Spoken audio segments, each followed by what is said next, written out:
que estoy usando la app, es el app del eh, vamos a ver, esta app te permite a ti descargar contenido de YouTube gratis sin tener que pagar nada más adicional. La app se llama TubeMate. Aquí puedes ver la app. Esta app, como te dije, te permite cargar contenido de YouTube y demás otros sitios.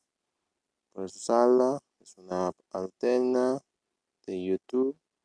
A mí me pide un enlace modificado porque tengo que